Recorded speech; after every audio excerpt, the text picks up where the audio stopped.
欢迎来到跟古诗学中文。欢迎来到跟古诗学中文。想象一下，头顶是低垂的乌云，脚下是无边的黄沙。想象一下，头顶是低垂的乌云，脚下是无边的黄沙。一名士兵立在风中，铠甲早已被战争磨破。一名士兵立在风中，铠甲早已被战争磨破。他很累，也很想家，可他为什么还不回去？他很累，也很想家，可他为什么还不回去？今天我们一起读王昌龄的《从军行七首转其四》。今天我们一起读王昌龄的《从军行七首湍其四》。打开字幕，可以帮助你更快学会中文。打开字幕可以帮助你更快学会中文。这首诗叫《从军行七首其四》。这首诗叫《从军行七首其四》。诗人是唐代的王昌龄。诗人是唐代的王昌龄。我们先听一遍。青海长云暗雪山，青海长云暗雪山，孤城遥望玉门关。孤城遥望玉门关。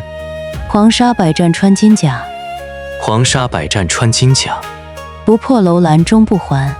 不破楼兰终不还。第一遍，先听整首诗。青海长云暗雪山，孤城遥望玉门关。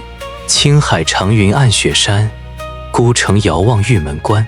黄沙百战穿金甲，不破楼兰终不还。黄沙百战穿金甲，不破楼兰终不还。第二遍，跟我逐句朗读。青海长云暗雪山，青海长云暗雪山，孤城遥望玉门关。孤城遥望玉门关。黄沙百战穿金甲，黄沙百战穿金甲，不破楼兰终不还。不破楼兰终不还。第三遍，用坚定的语气读最后一句。不破楼兰终不还。不破楼兰终不还。这首诗描绘了边塞士兵的生活。他们身处乌云、雪山、孤城与黄沙之中。历经无数战事，铠甲磨破，身心俱疲。却仍立下誓言，未完成任务，绝不归家。这并非他们热爱战争，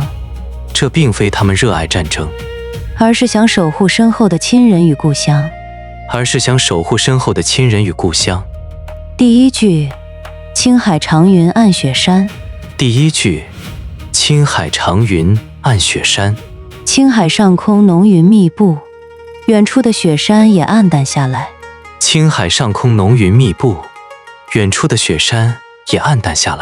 这句既写出边塞的辽阔，也透着寒冷与压抑。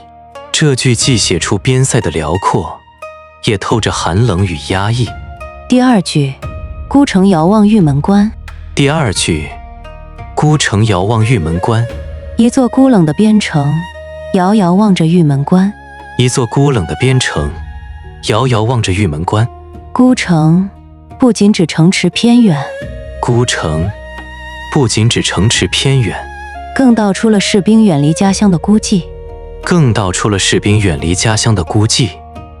第三句，黄沙百战穿金甲。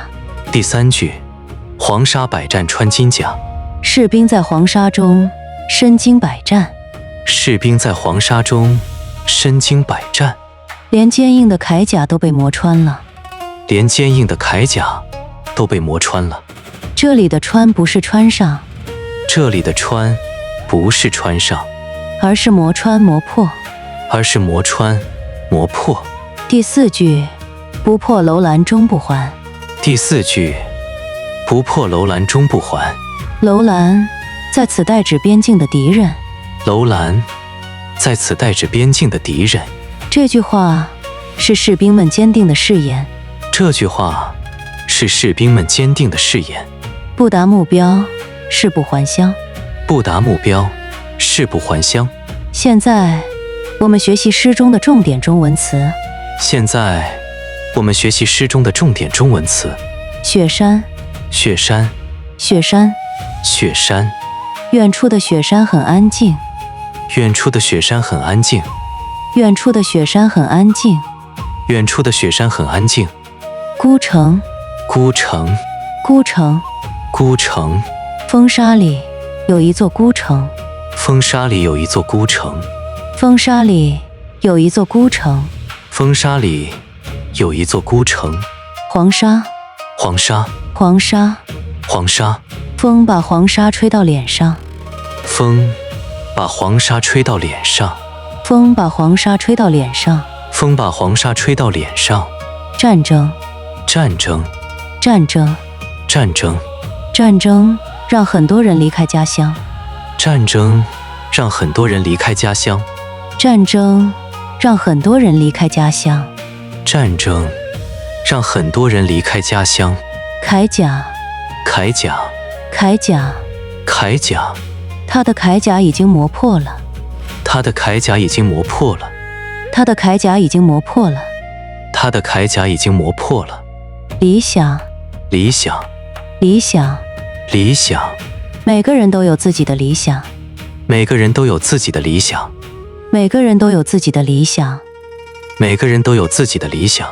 困难不会让我放弃，困难不会让我放弃，困难不会让我放弃，困难不会让我放弃。我会坚持自己的理想，我会坚持自己的理想，我会坚持自己的理想，我会坚持自己的理想。我答应的事情一定会努力做到，我答应的事情一定会努力做到，我答应的事情一定会努力做到，我答应的事情一定会努力做到。保护重要的人也是一种勇敢，保护重要的人也是一种勇敢，保护重要的人也是一种勇敢，保护重要的人也是一种勇敢。这首诗先为我们展现了辽阔的边塞天地，这首诗先为我们展现了辽阔的边塞天地。雪山、孤城、黄沙与边关，雪山、孤城、黄沙与边关。在这片广袤天地间，士兵只是渺小的个体，在这片广袤天地间，士兵只是渺小的个体。他会害怕疲惫，也会思念家乡，他会害怕疲惫，也会思念家乡，却依然选择坚守，只因身后有想要守护的人，却依然选择坚守，只因身后有想要守护的人。在中国众多边塞诗中，保家卫国是核心理想。在中国众多边塞诗中，保家卫国是核心理想。它并非歌颂战争，它并非歌颂战争，而是赞美人们在困境中担起责任，守护家园的决心。而是赞美人们在困境中担起责任，守护家园的决心。这也让这首诗既有力量，又饱含离乡与战争的沉重。这也让这首诗既有力量，又饱含离乡与战争的沉重。最后，我们来复习。最后，我们来复习。黄沙、黄沙、铠甲、铠甲、誓言、誓言、理想。理想。请跟我读这句诗：请跟我读这句诗：不破楼兰终不还。不破楼兰终不还。今天我们读懂的不只是战争，今天我们读懂的不只是战争，更是人在风沙中坚守理想的决心。更是人在风沙中坚守理想的决心。你心中最重要的理想是什么？你心中最重要的理想是什么？欢迎在评论区用中文告诉我。欢迎在评论区用中文告诉我。我们下次继续跟古诗学中文。我们下次继续跟古诗学中文。